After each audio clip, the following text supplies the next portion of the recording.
Sylvie tidak marah kepada Nia. Ia mengatakan sesuatu kepada Nia sebelum pergi ke ranjang tidurnya, sembari tersenyum. "Nia, bangun nak." Nia baru membuka mata. Ia melihat Nieva tengah berdiri di samping tempat tidur.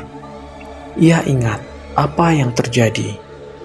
Kejadian semalam seperti kebang tidur. Lantas, Nia berdiri memberi salam kepada Nieva. "Kamu ditunggu nih Ika.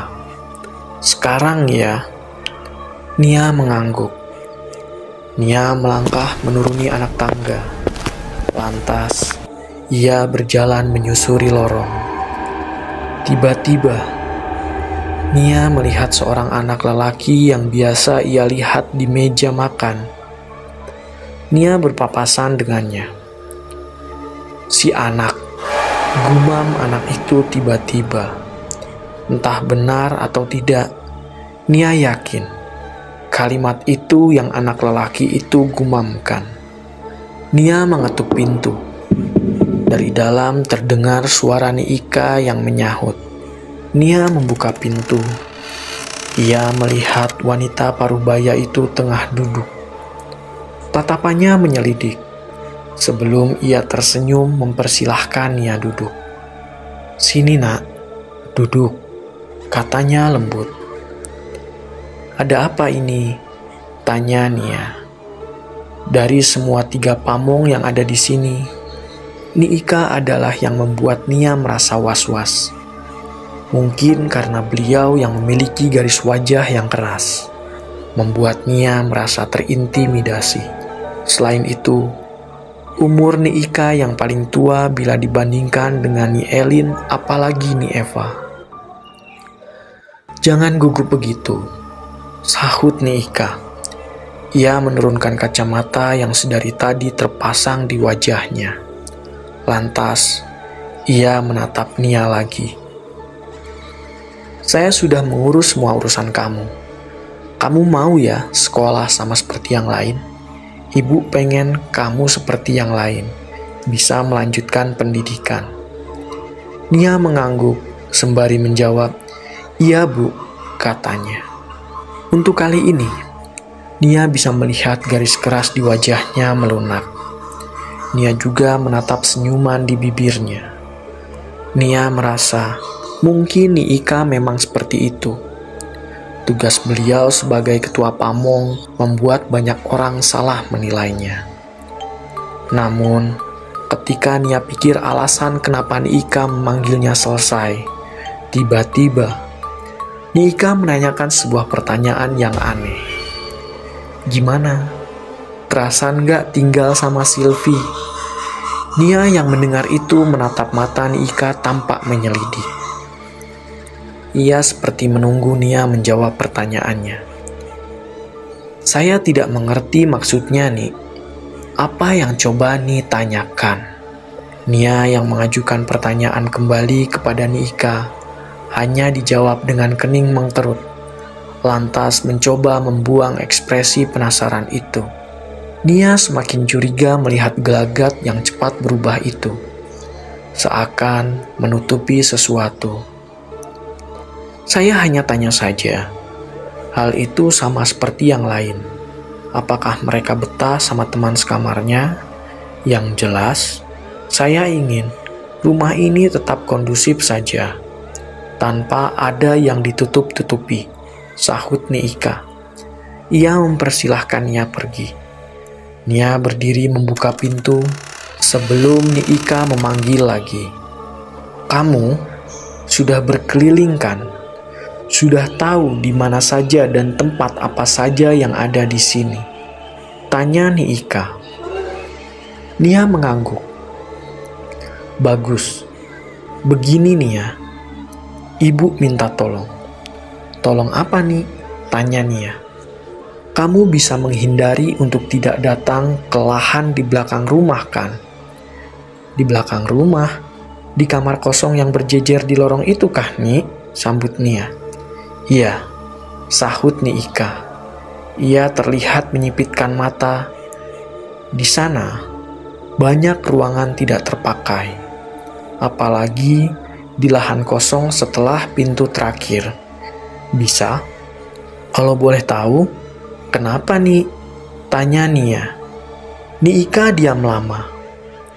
Lalu ia menjawab, karena di sana ada sebuah kuburan pemilik dari yayasan ini sebelumnya. Paham, Nak? Ika tersenyum. Menutup pembicaraan itu membuat Nia merasa ia seperti mendapat peringatan secara tidak langsung dari sang pemimpin pamong di yayasan ini. Kemudian Nia pergi. Setelah menutup pintu, entah kenapa, menatap lorong tiba-tiba membuatnya penasaran. Bila dilihat lagi, lorong dan lahan kosong itu tidak jauh dari kamar yang di atasnya tidak dapat diakses dengan tangga. Dan memang benar, Nia belum pernah sekalipun ke sana. Nia mendekati tempat itu, perlahan-lahan, kakinya menjajak di atas lantai. Ia mendekat, semakin mendekat, bahkan ia akan melewati kamar misterius itu. Sebelum Nia berbalik, mendapati Sylvie memanggilnya. Ia masih mengenakan seragam sekolahnya. Ia berdiri melihat Nia. Sylvie duduk di ranjang. Nia melepaskan satu persatu sepatu yang Sylvie kenakan. Anak itu sedari tadi hanya melihatnya saja, tanpa bicara, tidak seperti Sylvie yang biasanya. "Kamu kenapa? Kok diam saja dari tadi?" tanya Nia membuka percakapan. "Kamu bicara apa?" Nia bertanya lagi. Sylvie menunjuk-nunjuk sesuatu, kemudian menggelengkan kepalanya dengan keras. Ia tidak pernah melihat ekspresi Sylvie semarah ini. Lebih tepatnya, seperti memperingatkan Nia. "Iya, apa yang coba kamu katakan?" Nia masih mencoba memahami. Namun Sylvie terus-menerus mengulangi kalimat itu. Di akhir percakapan, mereka yang tidak menemukan hasil.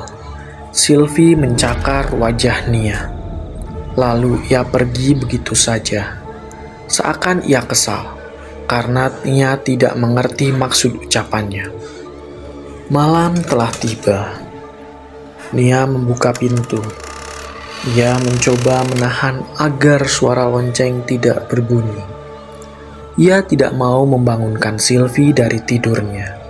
Sedari tadi, Nia sudah menahan agar tidak perlu ke kamar mandi. Namun sial, perutnya semakin sakit. Nia pun akhirnya beranjak pergi sendiri. Sehati-hati bagaimanapun, suara lonceng tetap berbunyi. Meski begitu, Nia yakin Sylvie tidak akan terbangun hanya karena suara yang sudah coba Nia redam sekecil mungkin. Nia melihat kamar-kamar di sampingnya sudah tertutup rapat. Lantas, ia mulai menuju anak tangga, menuruninya. Setiap langkah ketika Nia berjalan, ia merasa setiap malam tempat ini seperti memberikannya sensasi yang berbeda dibanding dengan siang hari. Cahaya temberam dari cahaya lilin yang diletakkan di beberapa sudut membuat Nia merasa kesal sekaligus ngeri. Kegelapan seakan menelannya bulat-bulat. Nia membuka pintu kamar mandi. Ada 4 pintu yang memang dibuat agar anak-anak tidak berebut saat pagi sebelum keberangkatan ke sekolah. Saat Nia mencoba membuka pintu pertama, ia tidak dapat membukanya. Di bawah pintu, terlihat bayangan seseorang di sana. Nia memilih pintu di sebelahnya, di sebelah persis pintu pertama. Nia mendengar suara air berkecimpuk di sana.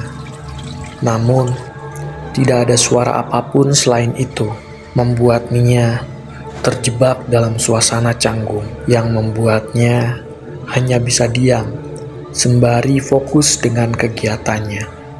Sampai terdengar suara tertawa dari anak-anak yang membuat pikiran Nia buyar dan mendengarkannya dengan seksama. Suaranya nyaris seperti suara anak-anak lain di sini. Namun, suara ini membuat Nia tidak nyaman dibuatnya. Nia menempelkan telinganya, mencoba mendengar lebih jelas suara itu. Apakah benar-benar berasal dari pintu pertama? Namun, hening. Sampai dari pintu ketiga, suara tertawa terdengar lagi. Nia yang mendapati kejadian itu terhenyak sesaat sebelum buru-buru menyelesaikan kegiatannya. Nia membuka pintu. Langkah kakinya cepat buru-buru meninggalkan tempat itu. Namun, bayangan seakan ada yang mengikuti membuat Nia tidak berhenti melihat siapa yang ada di belakangnya. Ia buru-buru naik anak tangga saat satu kakinya terpleset setelah merasakan sebuah sentuhan. Nia berteriak. Rasa sakit luar biasa ketika kakinya menghantam tangga kayu membuat Nia tidak dapat menahannya lagi. Namun, saat Nia memeriksa luka memar di kakinya, ia mendapati suara tawa itu lagi. Kali ini, sumber suara ada di ujung anak tangga, tepat di mana kamar Nia berada. Di ujung anak tangga, Nia melihat sosok anak-anak tengah berembuk. Melihat Nia dari sana, wajah dan bagian tubuhnya tertutup kegelapan. Manakala Nia memperhatikan mereka, perlahan mereka pergi. Namun, masih dengan suara tawa yang mengerikan itu.